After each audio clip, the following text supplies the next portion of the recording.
Welcome back to Old School Sports and our Out of the Park Baseball 25 series, Can We Save the A's? And we are about to begin the 2024 season. This will be our second episode with these Oakland Athletics. Just wanted to start off by thanking everyone for all of the kind comments and enthusiasm to the first episode. I know that literally dozens of you around the world have been waiting for this to get started, and it is literally around the world, which is really kind of cool for just this tiny little channel. So I do appreciate all of the enthusiasm and feedback, and I am looking forward to this as well. I think it's going to be a good challenge. One change that I will talk about right from the top. I have already been called a coward and a lady for not changing the default trading difficulty, so just wanted to let you know that I have raised that up to a maximum. I have put out videos the last couple years with OOTP 24 and OOTP 25 basically showing that the trade difficulty doesn't really matter at all. It's hard to make good trades regardless of the level, quite honestly. But if people want me to play with the higher level, it doesn't bother me. I'm happy to do that.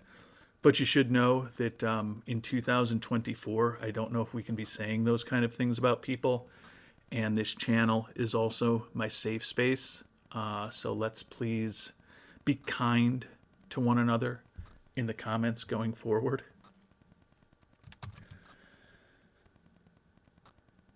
Now to a more substantive update about what we've done since the end of the last episode. We've filled our entire organization in terms of adding coaches.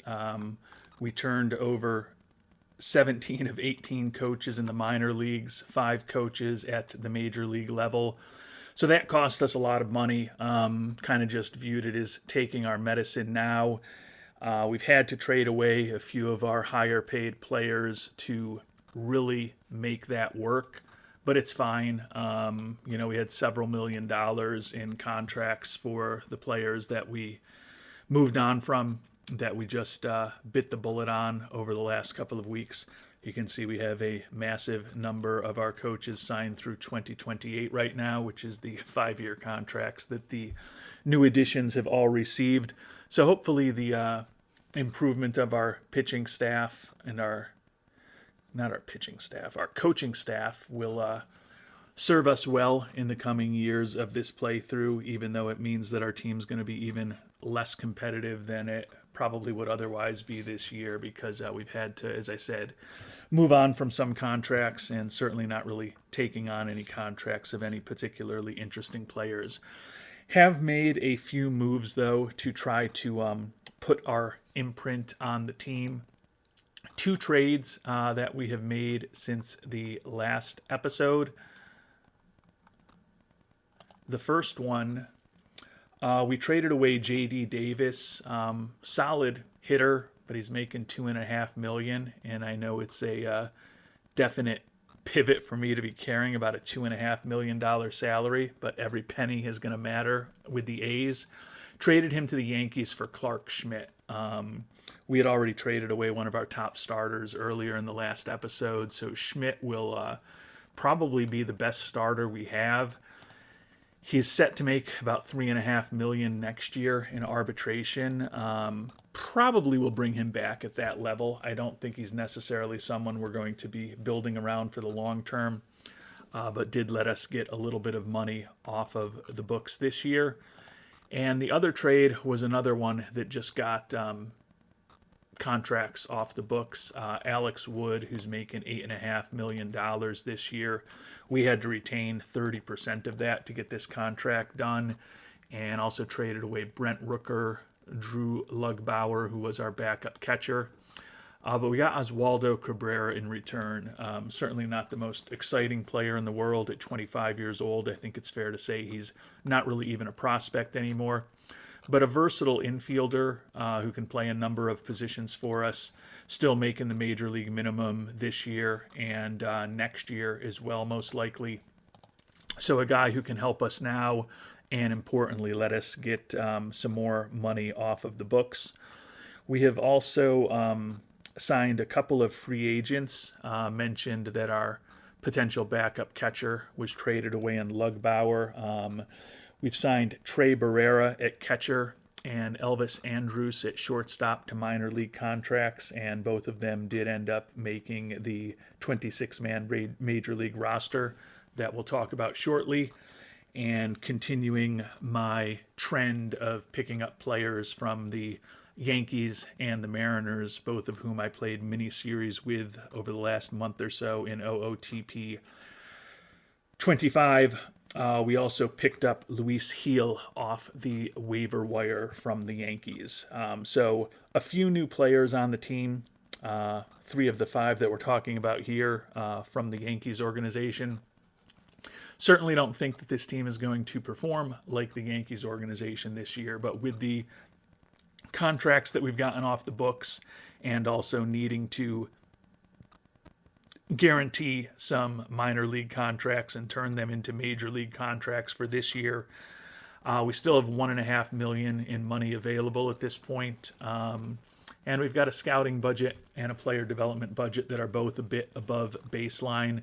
And we've got a draft budget, hopefully sufficient for whoever we will be drafting at number 4 overall in a few months. Taking a look at the pitching staff, Clark Schmidt from the Yankees is the new addition.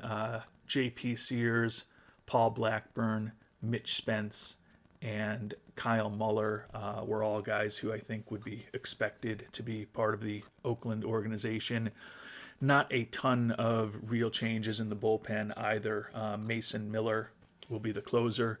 Scott McGuff and Luis Gil, who we picked up in a trade, and as I mentioned, the waiver wire respectively, will be our setup guys. The rest of the bullpen, though, Zach Jackson, Joe Boyle, Osvaldo Bido, Adrian Martinez, and Austin Adams. Largely guys who were going to be part of the A's organization, whether or not I was in charge of the club. So haven't made wholesale changes here. Basically just got a couple of bigger contracts for the A's off of the books. I know some may not like this, but the first year in OOTP, I generally just want to get through the season as quickly as possible. I know I could certainly spend a lot more brain power trying to make this team more competitive for this year. But quite honestly, I just kind of want to get through this first season. I know it's not going to be a great one. And get to the first full off season where I'm really able to, as a player who enjoys playing the GM part of the game more than the manager part of the game, really start making my imprint on the team. So if you're looking for someone who's going to download a ton of data into spreadsheets and optimize every single decision that he makes mathematically, that's not the kind of channel that this is. More just have a fun play in the game, try to tell an interesting story, and make some decisions to get some reactions out of the viewers and get some discussion going with the viewers, even more importantly, over time. And hopefully we'll be able to do that with these A's, similar to the way we've done it in previous series over the last several versions of OOTP. Turning to our lineups, Shea Langelier is going to be the catcher. Trey Barrera, as I mentioned, signed him to a minor league contract, and he's the backup. We've got Ryan Noda on the team again at first. Mentioned that we picked up Elvis Andrus. He'll be playing second and short for us. Abraham Toro, Tyler Nevin, and Nick Allen, kind of more traditional A's. Mentioned that we had made the trade for Oswaldo Cabrera. We picked up Sam Haggerty in a trade in the previous episode, our first episode. Other than that, Estuary Ruiz, J.J. Bleday, Seth Brown, and Stephen Piscotty are our outfielders.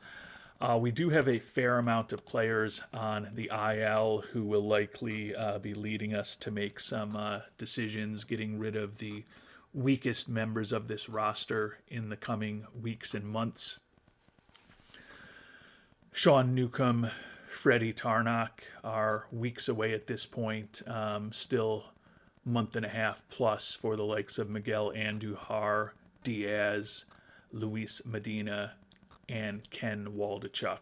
But we will have some reinforcements coming. I actually have been looking to trade away Diaz, but not surprisingly, a soon-to-be 34-year-old who's out for another 7 weeks and is a relatively average major league player making $8 million. No one has really been interested in engaging on taking him off of the books for us. He'll be off at the end of this year, and as I noted, we're not in a bad position at this point as far as our finances, so probably will suck it up and have him on the roster for the rest of this year.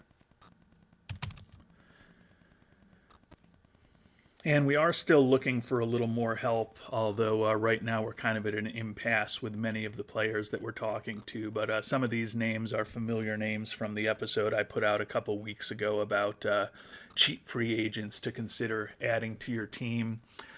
The one that I'm hoping works out is Austin Meadows. We've actually offering him $1.1 million, so not even a minor league contract anymore.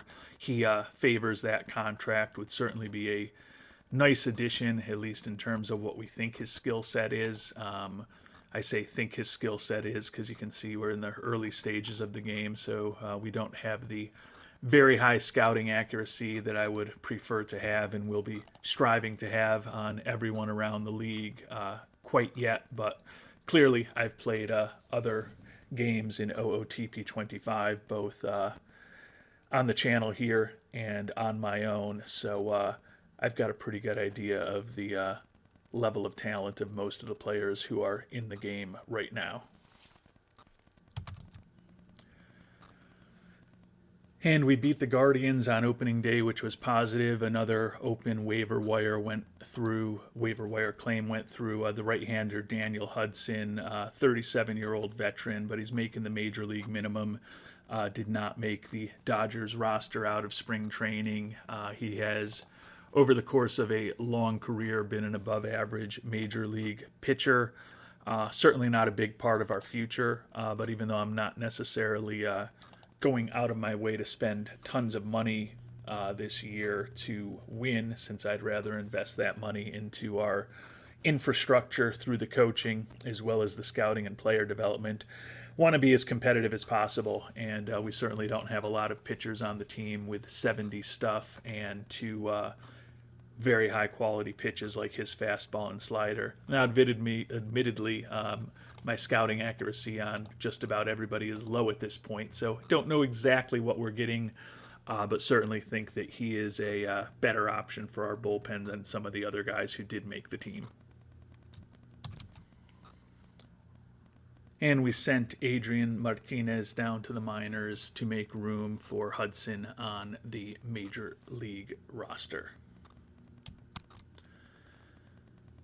And good news, we did get Austin Meadows signed. As I noted, unlike most of the players that we've been talking to, actually gave him a guaranteed major league contract, $1.1 million, set to be making over $3 million in arbitration next year. So uncertain whether he'll be back with us then, but certainly feel like his bat, particularly against right-handed pitching, is probably one of the best on our team, if not the best.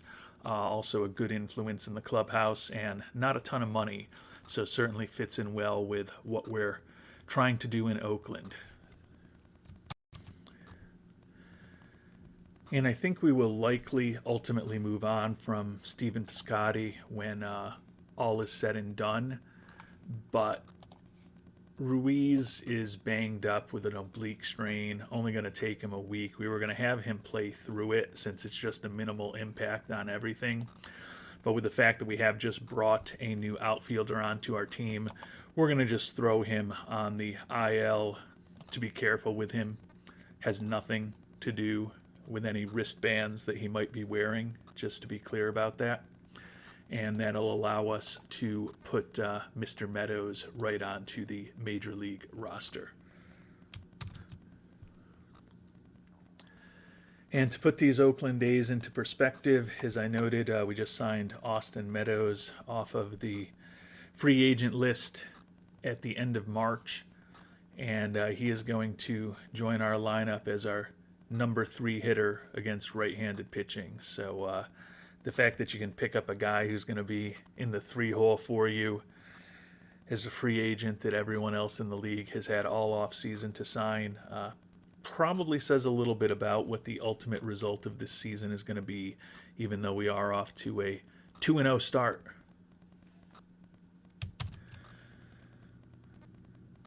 And Ruiz is ready to come back. Piscotty has hit just a $143. Admittedly, it's in 7 at-bats, 1 for 7, and the lone hit was a solo homer. But he is a guy who still has options, and we'll send him down to AAA to make room for Ruiz to come back and take over as our starting center fielder.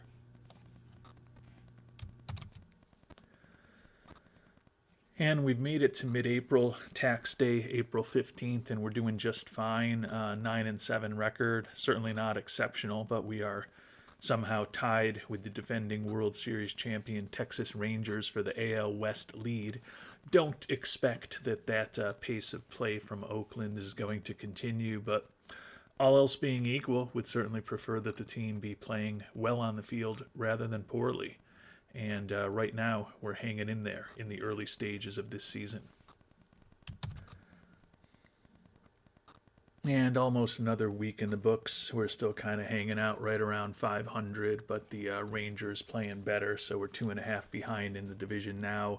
Ledmus Diaz set back from his recovery from his right calf strain, going to be out at least another 5 to 6 weeks. So maybe we will see him sometime in June. Certainly would hope that we do at some point, because Diaz, with that $8 million salary, accounts for 20% of our payroll this year. So certainly the highest paid player on the team, and hoping we're able to get some type of good production out of him. Do like his defensive versatility. Not sure exactly what we'll get in terms of his bat, but would like to get something from him over the second half of this year.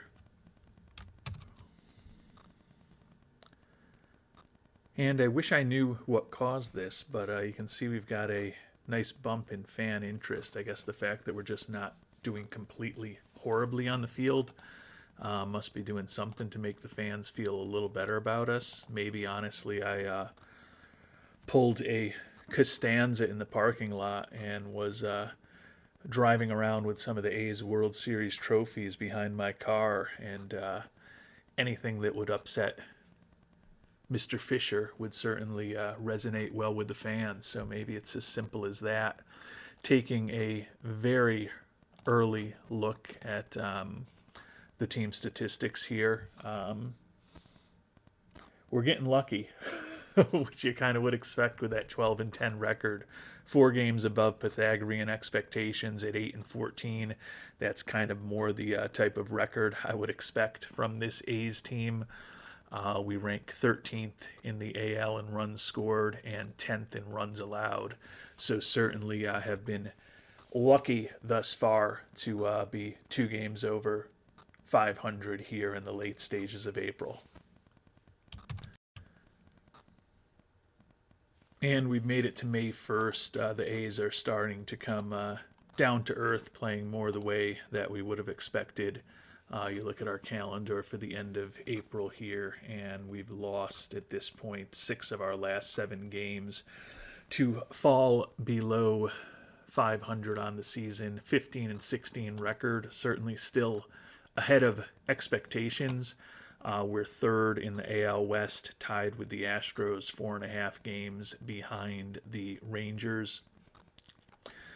Don't see any A's except for Mason Miller among the league leaders. He's got 10 saves already with a 1.84 ERA over his first 14 games. So he is pitching well in real life, and he's also pitching well here in the imaginary baseball universe where I am the general manager slash potential savior of baseball at the major league level in Oakland.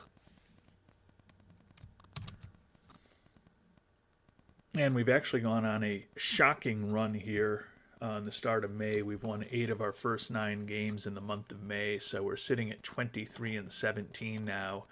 And with Texas coming back to the pack, we're in a tie with the Rangers at this point, as we've made up 4 games on them in the last 10.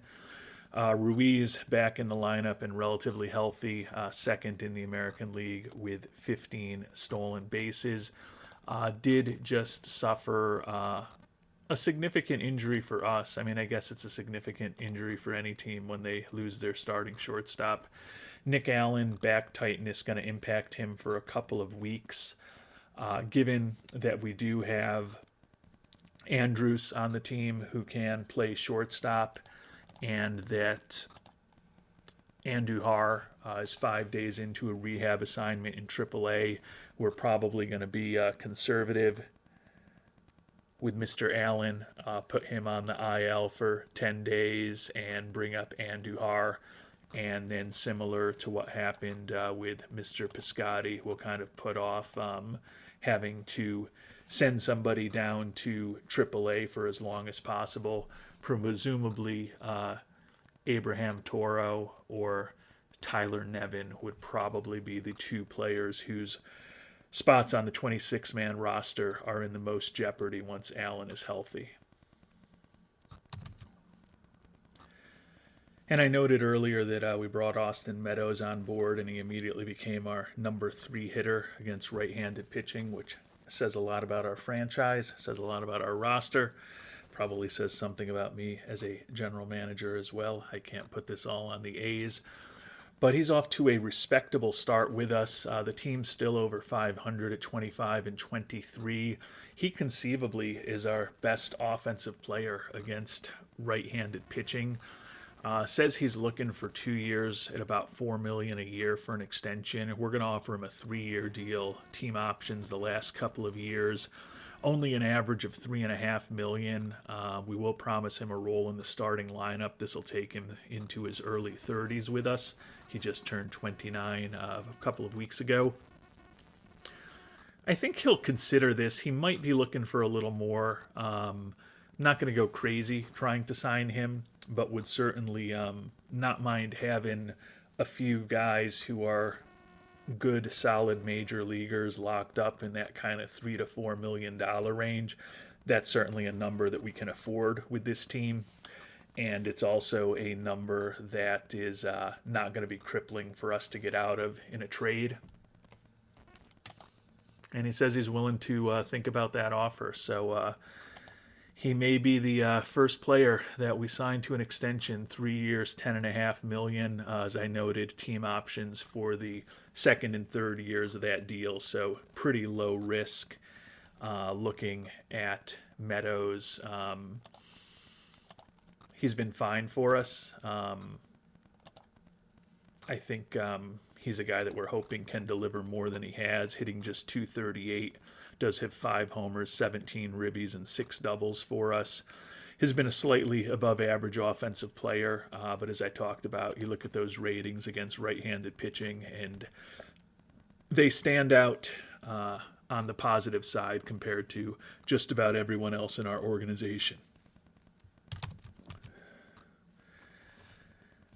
And we've signed Austin Meadows to that extension. Gives us pretty good optionality going forward. Certainly not a long-term commitment. We'll be bringing him back next year for $3 million, which is a number that we can afford. And if he proves to be a useful player for us over his first 2 years in Oakland, then we've got the option to bring him back for a third and a potentially fourth season at relatively reasonable amounts. Kind of all depends. Is he playing like he did few years ago for Tampa Bay, in which case he'll be a pretty valuable addition to our team, or if he gets banged up with injuries and is playing more like he's played over the last few years, he could be a somewhat less interesting player to us. But he's got his WRC plus up to 114, certainly one of our most effective offensive players, and would expect him to remain that into next year. And some good news here as we head towards the end of May. Nick Allen finally recovered from his injury, so he'll be coming back. And Aledmus Diaz ready to begin a rehab assignment for us in AAA since he has missed an extended period of time. Not sure exactly where we're going to put him in the lineup when he's back and ready to come, but is the most expensive contract on our team. Hopefully we can find somewhere where we can get some value out of him over the second half of this season. And after that great start to the month of May, the A's definitely struggled a bit down the stretch in the month. You can see we got off to the brilliant start, and then after that we were worse than a 500 team. But when you win 8 of your first 9 games in the month, that's certainly going to help you remain competitive and put up decent numbers for the month, and we were still over 500 at 15 and 13. We still are very lucky, though, to be 30 and 29, 5 games above Pythagorean expectations. We are 14th in the American League in runs scored, 9th in the American League in runs allowed. So we really have no business being a bit over 500. We're tied for second, 6 games out in the AL West. The Mariners have been surging, winning 8 in a row at this point to open up some distance between both the Rangers and our Oakland A's. Ruiz leading the league with 24 steals at this point. And we did just receive one of the first honors for anyone on the A's in this playthrough. Mitch Spence was just named the AL Rookie of the Month for May, 3-1 record with a 2.11 ERA. He's done pretty well for us this year, 6-2 with a 3.28 ERA in his initial foray into the major leagues. He also has that captain personality that we like to have on the team. But that's not the only reason we're keeping him around at this point, because as it turns out, Elvis Andrus, who we picked up as a minor league free agent signing, also has a captain personality, which hopefully has helped strengthen this clubhouse a bit. Still don't think that this team is going to be 500 when all is said and done. Honestly, since we're overperforming as much as we are, I kind of hope that we're not over 500, because if we do end up over 500, I have a feeling that good Mr. Fisher will be expecting us to be competing for the playoffs next year. So certainly don't want the season to be a total train wreck, but realistically, if we can get to maybe 70 wins with this team when all is said and done, that would certainly represent demonstrable progress from where this team was in 2023 when it won just 50 games, but hopefully have Mr. Fisher thinking that the next step is for us to be maybe around 500 next year, rather than expecting that we're going to magically have this team competing for a playoff spot. And the good news is we started the month of June off with 2 straight wins to bounce back from losing the first game of a series and take a series against the mighty Atlanta Braves. Not something you expect to be having this Oakland team do all that often. Unfortunately, we've got a pretty significant injury. Seth Brown, the right fielder, rotator cuff strain, going to be out 4 to 5 weeks. He has been probably our most consistently potent player throughout this season. 14 homers and 35 ribbies and 184 at-bats, put up a 117 WRC plus. So having him out of the lineup against right-handed pitchers particularly is going to leave a big hole for us, probably until about the All-Star break. And we're headed into mid-June with the A's, still kind of scuffling along right about 500, so outperforming what our expectations were, and still, again, getting lucky more than anything else. The luck seems to be running out a little bit as far as our health, however. Another injury here, first baseman Ryan Noda going to be out for 5 weeks, so we'll place him on the 10-day IL as well. At this point, we've got a couple of outfielders and our starting first baseman all on the IL. Medina's going to be out for the entire year, and Waldachuk could be ready to return around the All-Star break after a rehab assignment. So the pitching is getting a little healthier than it was compared to when the season began, but we still have some definite issues with the health of our everyday players. And as we're getting closer to the month of July, starting to just try to figure out some options for maybe moving a little more salary off the books. Unfortunately, Aledmys Diaz remains basically untradeable. You can see even with us retaining 80% of his $8 million salary for this year prorated, nobody offering us anything in return for him. So probably just going to need to suck up that contract and let him run off the books at the end of this season. And we've made it to mid-June, and the A's have slipped to 500, 37-37. Still somehow second in the AL West, 9 games behind the surging Mariners.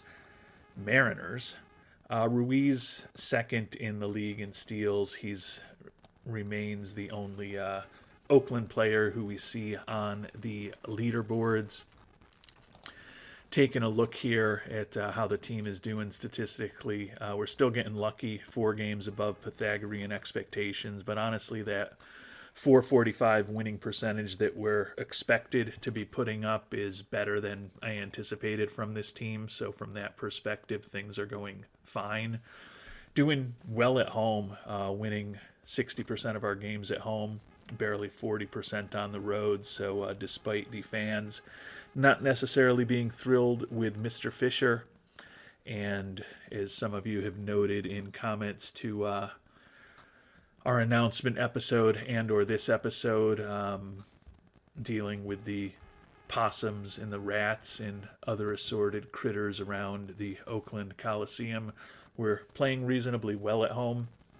The offense remains very problematic, 13th in the league in runs scored, and you can see we are at the bottom of the league in most offensive categories. The pitching has been respectable, though, 7th in the American League in runs allowed, and we're kind of a middle-of-the-pack team in many pitching categories. We are a brutal defensive team at this point. That is something that I will be focused on trying to improve in the off-season. We're actually a decent team on the base paths as we sit here in the middle of June. And we've made it to our mid-year review with a 41-39 record, still second in the AL West, 7 games behind the Mariners. We're doing good with our goal to not suck completely. Mr. Fisher is pleased with that. Not pleased that we haven't upgraded at catcher. Not pleased that we haven't found a top prospect. Well, we haven't done a draft yet, and we also haven't had an international amateur free agent period, so it's going to be pretty difficult to find a top 20 prospect out of those 2 avenues. We're no longer near the bottom of the league in the minor leagues, but we still have a long way to go to be one of the top 6 systems. Fan engagement is lagging, and he needs more effort on our part to turn things around. Well, maybe you not pissing off every fan within 200 miles of Oakland might be a little step in that direction, Mr. Fisher, with all due respect. I'm doing what I can. We have actually improved from 15 to 30 this year with the fact that we're defying expectations to play about 500 baseball. We've started putting a few more fannies in the seats over the last month or so, so that's positive. We haven't made a ton of progress with the farm system. He noted that we've made a little progress, but we're still 26th out of 30. So we do have a lot of work to do on that front. But as we're sitting here at the midway point, things could certainly be much worse with this Oakland team than a 41-39 record. I still do not anticipate that we're going to finish the season above 500, but as I talked about in our first episode of this series, I basically just wanted to avoid 100 losses this year. And as we've talked about in recent moments, certainly would like to get this team to 70 plus wins at this point. And sitting here on June 24th, we're only 29 wins away from being able to get to 70. So with over 3 months left in a season, that does not seem a particularly ambitious goal, but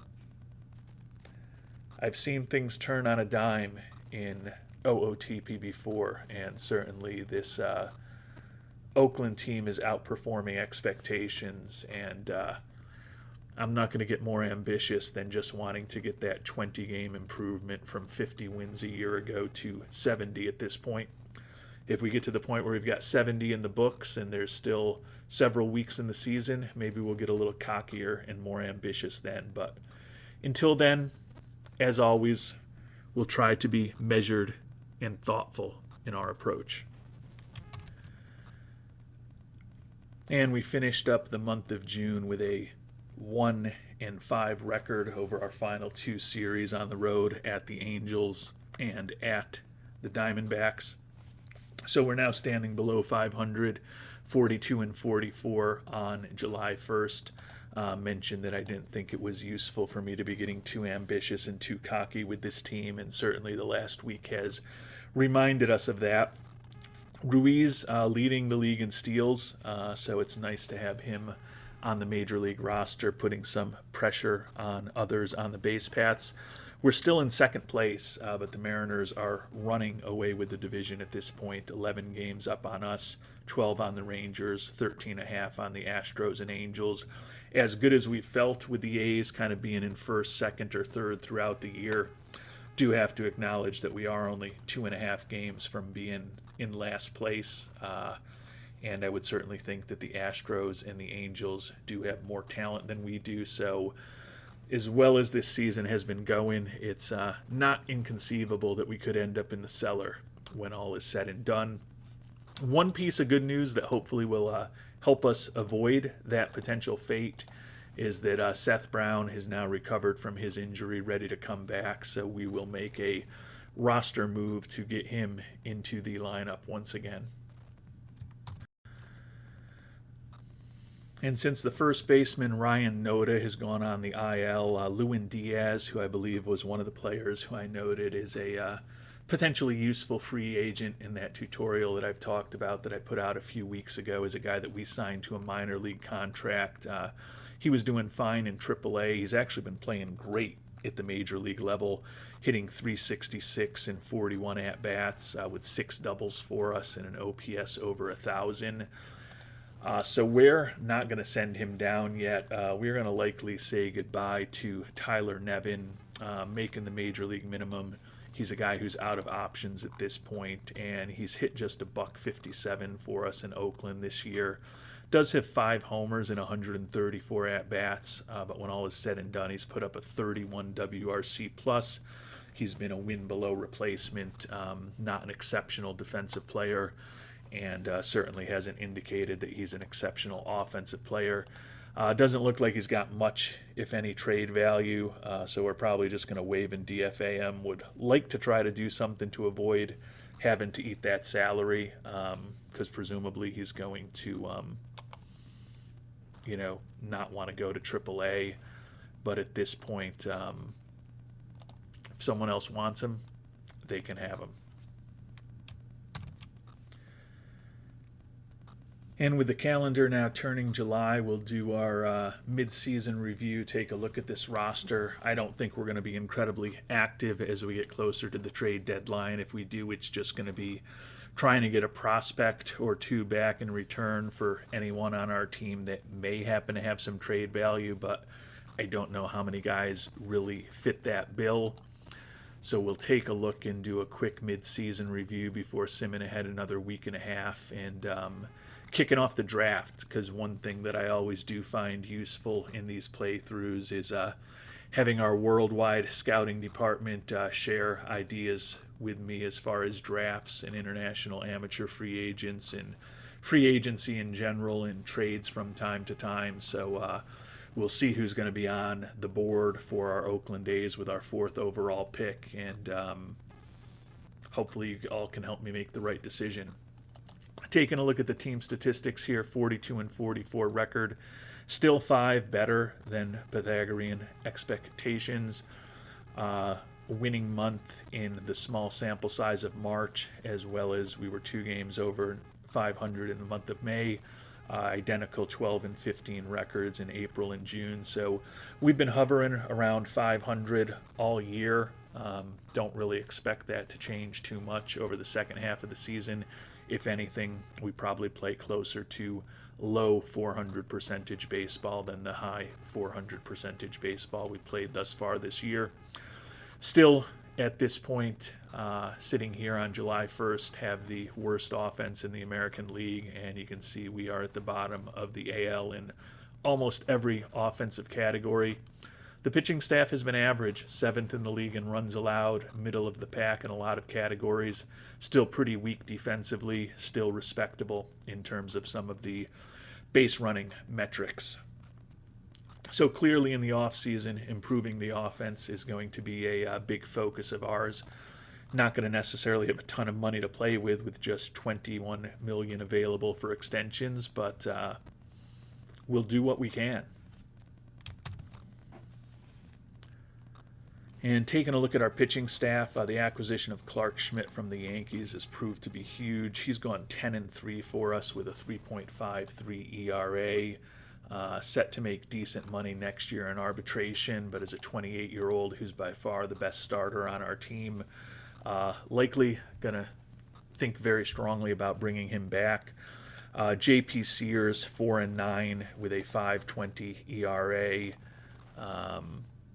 Don't know whether the lefty will be back next year. Paul Blackburn, brutal, 1-11, 6.63 ERA. He's making $3.5 million, set to make $5.5 million next year in arbitration. Have a hard time believing that we will bring him back at that level. If by some miracle of miracles he had any trade value, that would certainly be a guy that we'd look to get off the books a little earlier now, since I don't see any way we'll be paying his arbitration number this offseason. Mitch Spence, the rookie, 6-5 with a 3.53 ERA. He's probably someone who's going to be in our rotation for the next few years. And then Kyle Muller, also 6-5 with a team best 3.15 ERA for us. Another guy making the major league minimum. So honestly, kind of feel with Schmidt, Spence, and Muller, we've got 3 pretty cost-effective pitchers to potentially be in our rotation next year that have done a solid job for us. It's kind of interesting that Blackburn and Sears, kind of the 2 most veteran of the crew, are the 2 that have underperformed for us. Mason Miller having an excellent year, a 1.02 ERA and 21 saves. Scott McGuff, 2.59 ERA. Luis Heel hasn't been quite as good. You remember the waiver pickup, but 4.60 ERA over 21 innings pitched for us. Control, always the problem with Heel, 16 walks and 31 1/3 innings. And his extreme fly ball tendencies have not gone well this year, with 9 homers allowed in just 31 1/3 innings. Zach Jackson has been okay in middle relief. Daniel Hudson, the other waiver wire acquisition, has actually been really good for us in middle relief. Joe Boyle and Austin Adams have been fine. Sean Newcomb, who started the year on the IL, did a rehab assignment in AAA and is now up as our only lefty out of the pen. Still has not allowed an earned run in 11 games, but those have been primarily relatively brief outings focused on lefties in the lineup of the other team. So got 3 guys in the rotation who we think will likely be back with us next year.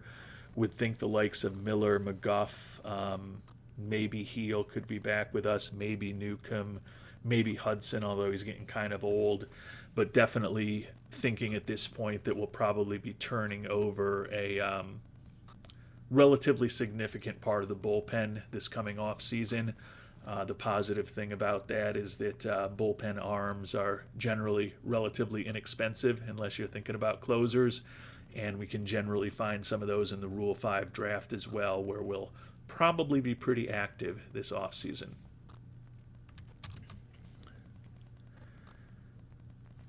So while I'm kind of content with where our pitching staff is at this point, I think we're going to have some really ugly things to talk about when we get into our position players. Backup catcher Trey Barrera, minor league free agent, hitting a .172 in 58 at-bats, 42 WRC plus. He's a competent defensive catcher, but certainly would hope that we could upgrade from him this offseason, if not earlier. And Shea Langeliers, hitting just a .160. He does have 9 homers and 257 at-bats, but it's pretty hard to be a productive offensive player when you're hitting a .160 and you've grounded into 14 double plays already here on July 1st. 42 WRC plus, a competent defensive catcher, but as much as I want to rail against Mr. Fisher for being irrational and unrealistic, the fact that he does not think we have upgraded at catcher yet, when we have a couple of catchers who are well on the interstate. They're not even on the interstate in the big numbers on the East Coast. They're in the interstate in the middle part of the country. So definitely can upgrade at catcher. Lewin Diaz, we talked about, hasn't had an at-bat since we talked about him, so he's hitting .366 with a homer and 7 ribbies in 41 at-bats for us. Elvis Andrus, .223 average, does have 6 homers and 5 stolen bases, 65 WRC plus. He's been below replacement level.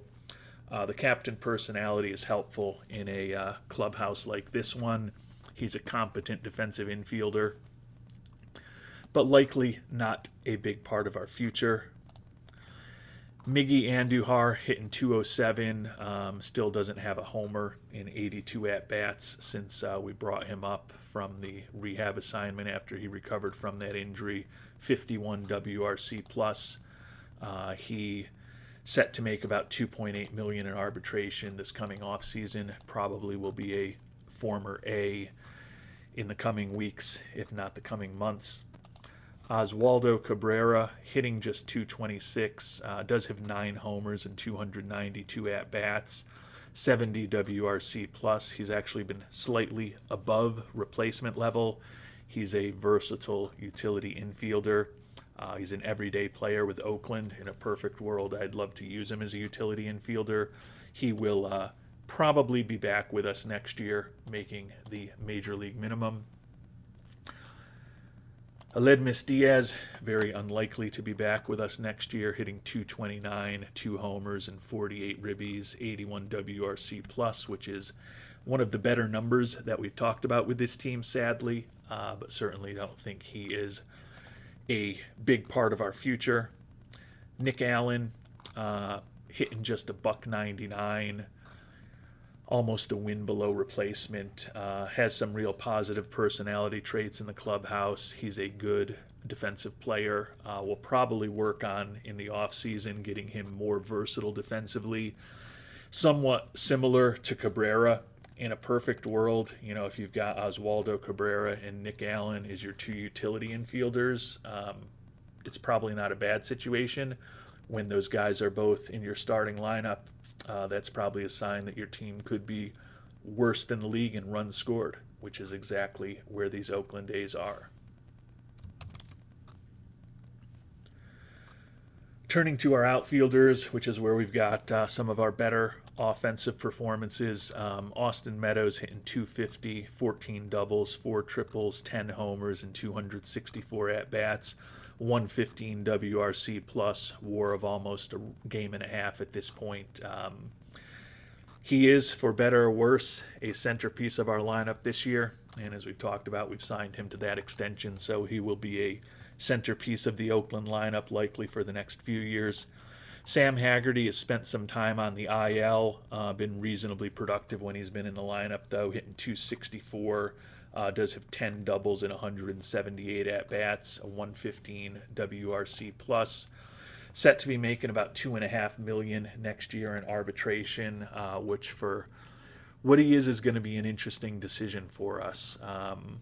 Probably a little expensive for what we think he is offensively, but he is a guy who has some speed. He is a switch hitter. He's a guy who can play anywhere around the field. Those things all have value, especially for a team like the A's. So he could be back with us next year. We've talked about Ruiz leading the league in steals. Batting average has dipped to 244 this year, but 31 out of 36 on the base paths, has 15 doubles for us. 80 WRC plus, right in line with where he was a year ago. A more than competent defensive center fielder, not a future Gold Glove winner there. He's another guy with his speed, with his ability in the outfield. If he was a platoon guy starting only against left-handed pitching and then kind of a fourth or fifth outfielder, I think you'd feel pretty good about him. As an everyday center fielder, despite all the stolen bases, probably leaves a bit to be desired. J.J. Bleday has definitely struggled more than any of our other outfielders, hitting under 200, $192. Pretty similar to where he was last year with Oakland, hitting a $195. The power is down in terms of the home runs, although he does have 17 doubles, 70 WRC plus. The left-handed hitter making the major league minimum still has option years left. Would think when all is said and done, he's probably in the mix to be on the roster again next year. I don't think he's a huge part of our future. And Seth Brown, back from the IL, 245 average, 14 homers and 35 ribbies and 184 at-bats, 118 WRC plus. 4.6 million is his arbitration number for next year. That may prove to be a little rich for the A's, but right now Meadows is our number 3 hitter and Brown is our number 4 hitter against right-handed pitching. So if we do move on from Seth Brown, we're going to have to find a more economical way to have a little pop in the lineup. Maybe Lewin Diaz will end up being that guy. The injured list getting a little shorter now. Medina and Waldachuk have been on the list all year. Ryan Noda had been playing first base for us, 213 average, 6 homers and 23 ribbies and 178 at-bats. Pretty much a league average offensive player, largely driven by his good eye and the fact that he has drawn 35 walks for us. So hopefully he will be back around the time of the draft, if not certainly by the All-Star break. The offense is not great. Not really getting any production out at all except for first base and some of those corner outfield spots. But we'll have the opportunity to revamp the team a bit this offseason.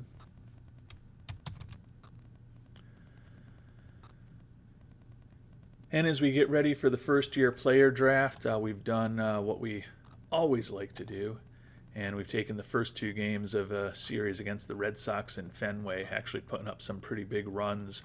We've won 5 of our last 6 at this point, and as you may have seen from the screen that I was on before I moved away to stick my finger in the eye of those of you who are Red Sox fans, Ken Waldachuk finally ready to come back off of the IL where he's been all year.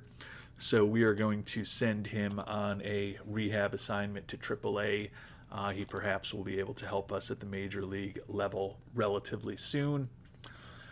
But it is time for the first-year player draft. And as I have talked about, our A's are going to be picking 4th. So we're going to have an opportunity to bring some talent on board.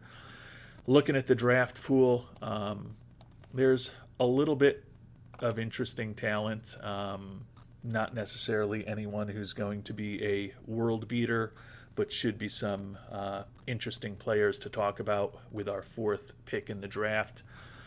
Cade Erembide with that impossible to sign metric, as well as Charlie Condon looking for $11.5 million, would both be pretty difficult for us to get on board. But I think just about anybody else who happens to be available in a few picks is a realistic target for us to think about with these Oakland Athletics here in 2024. And the first three picks have taken place. Right fielder Charlie Condon went first overall out of Georgia to the Guardians. Travis Bazzana, second baseman, another pretty interesting looking prospect, went second to the Reds. And then J.J. Weatherholt, second baseman, goes third overall. Another guy who looks like a pretty versatile and interesting prospect. He went to the Rockies. So the draft lottery did not work in favor of the A's this past offseason, despite that 50-win year in 2023. We will be picking fourth overall. So let's see who the options are. According to our scout, there's four kind of higher rated, higher potential batters at the top of the list. We've already touched upon the catcher, Cade Erembide.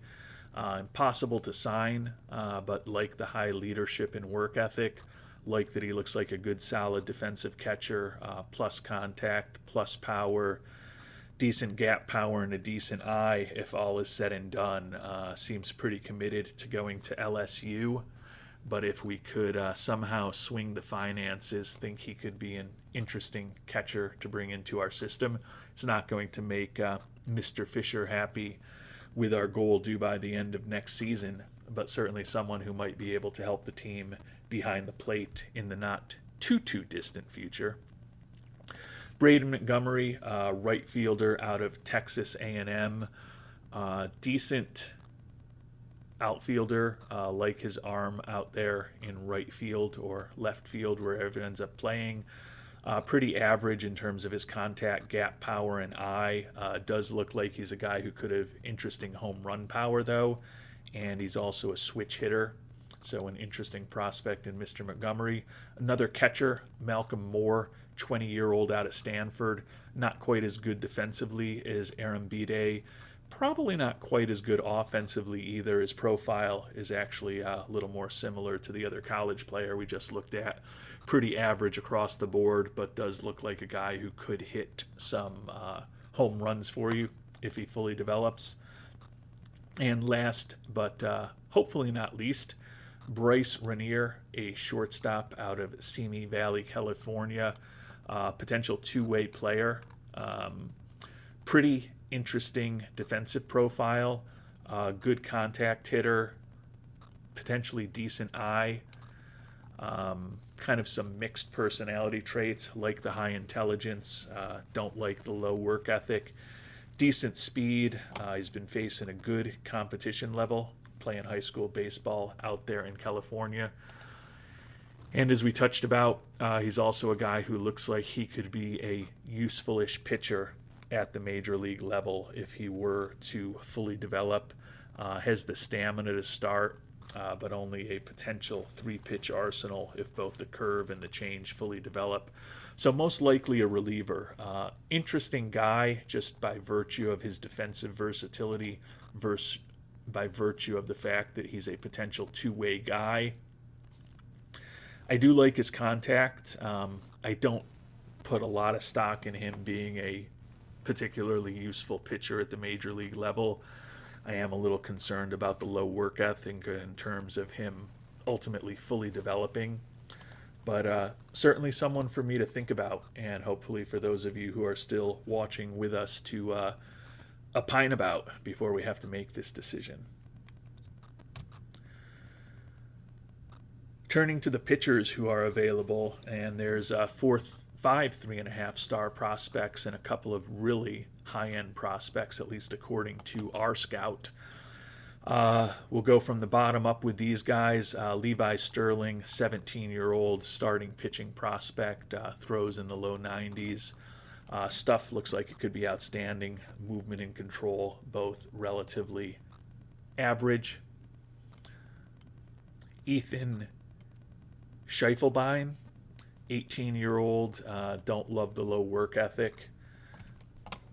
Potentially plus stuff, potentially really good control, potentially has a capable arsenal for a starter if that changeup develops. Chris Livonis, 18-year-old. He's got a 4-pitch arsenal that aren't far off from major league quality at this point. Just kind of needs to figure things out. Like the high leadership and work ethic. Think the stuff could be really good with acceptable movement and control. He's committed to Wake Forest at this point, but just looking for slot. I think I probably like him most of the 3 guys we've looked at so far. Nalivu Lakai Jr. from Springville, Utah. If that changeup doesn't develop, he's definitely a bullpen arm. Do like the high work ethic. Don't think I would go with him over Mr. Livonis. And then Jackson Barberi, 17-year-old. Another guy, at best, a 3-pitch arsenal.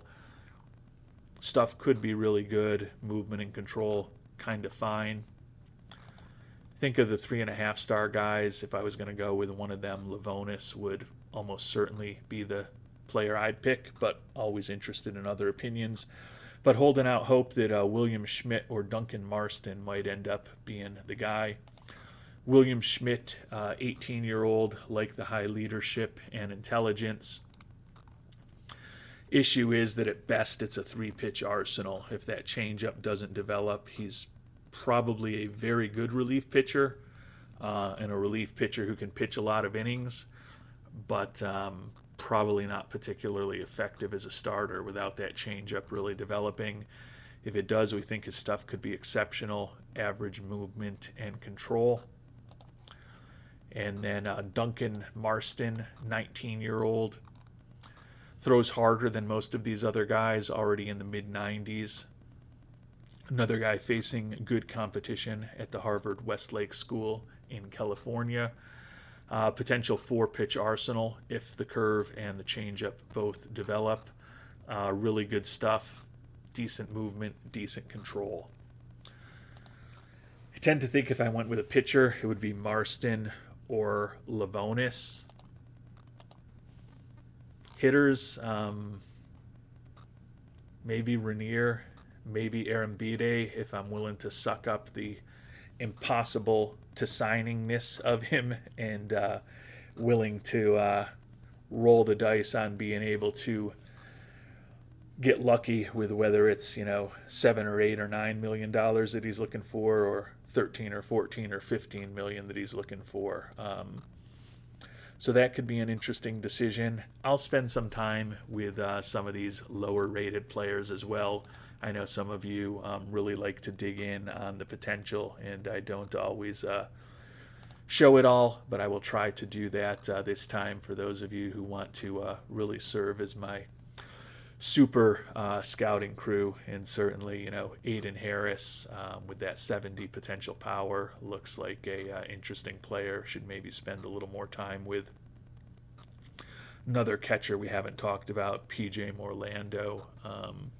Not necessarily great defensively, but a little bit of pop in the bat there. And some of the guys with the higher contact, Kalen Culpepper, Seaver King, pretty well-balanced profiles for those two guys. So some interesting players to consider there. Taking a look at the pitchers, for those of you who are always interested in the potential two-way guys.